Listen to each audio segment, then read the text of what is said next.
แผนกสาธารณสุขแขวงขมวนจัดกิจกรรมระลึกวันพยาบาลสากลและส่งเสริมการล้างมืออย่างถูกวิธีเนื่องในโอกาสวันล้างมือโลกขึ้นอย่างเป็นทางการพิธีจัดขึ้นในวันที่ 12 พฤษภาคม 2025 โดยการเป็นประธานของดร.แสงทองเสริมลำวันรองหัวหน้าแผนกสาธารณสุขแขวงขมวน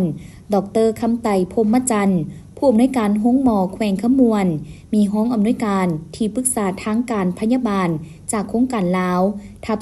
035ประจำห้องหมอแขวงพนักงานแพทย์หมอและพยาบาลเข้าร่วมดร.แสงทองเสริมลำวันได้กล่าวว่าบรรดาผู้เข้าร่วมแม้นได้รับฟังความคิดความเห็นจากผู้อำนวยการห้องหมอแขวงจากที่ปรึกษาทางพยาบาลโครงการลาวทับ035และจากบริหารพยาบาลรับชมการแสดงบทฟ้อนของนักศึกษาสาธารณสุขพร้อมทางกล่าวประวัติความเป็นมาของท่านนางฟลอเรนซ์ไนติงเกลเกิดในวันที่ 12 พฤษภาคม 1820และเสียชีวิตในวันที่ 13 สิงหาคม 1910เป็นนักปฏิรูปสังคมนักสถิติและเป็นผู้ก่อตั้งการพยาบาลสมัยใหม่ชาวอังกฤษไนติงเกลมีชื่อเสียงโด่งดังในขณะดำรงตำแหน่งผู้จัดการและผู้ฝึกสอนพยาบาลในช่วงสงครามไครเมียซึ่งลาวได้จัดการดูแล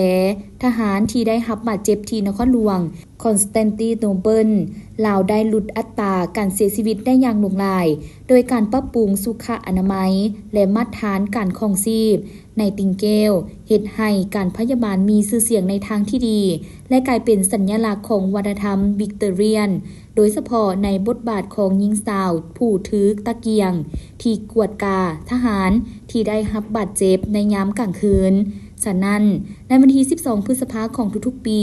ซึ่งถูกกำหนดโดยสภาพยาบาลระหว่างประเทศให้เป็นวันพยาบาลสากลเพื่อระลึกถึงคุณงามความดีของท่านฟลอเรนซ์ไนติงเกล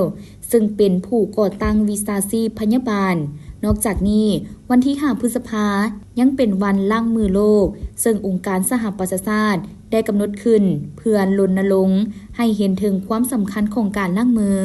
ดังนั้นเนื่องในวันพยาบาลสากลนี้เพื่อเป็นการระลึกถึงบทบาทและความสำคัญของวิชาชีพพยาบาลในระบบสาธารณสุขแขวงขมวนจึงได้จัดกิจกรรมเพื่อชมเชยและเป็นการสร้างขวัญกำลังใจให้แก่พยาบาลพร้อมทั้งเป็นการเผยแพร่ความรู้สู่สังคมให้เห็นความสำคัญและคุณค่าของวิชาชีพนี้พร้อมทั้งสอดแทรกความรู้เกี่ยวกับการเฮ็ดสุขอนามัยเกี่ยวกับการป้องกันพยาธิไปนำซึ่งทางนี้ก็เพื่อย่องเงาสมเสยและนึกถึงบทบาทของพยาบาลในการเบิ่งแยงสุขภาพของประชาชน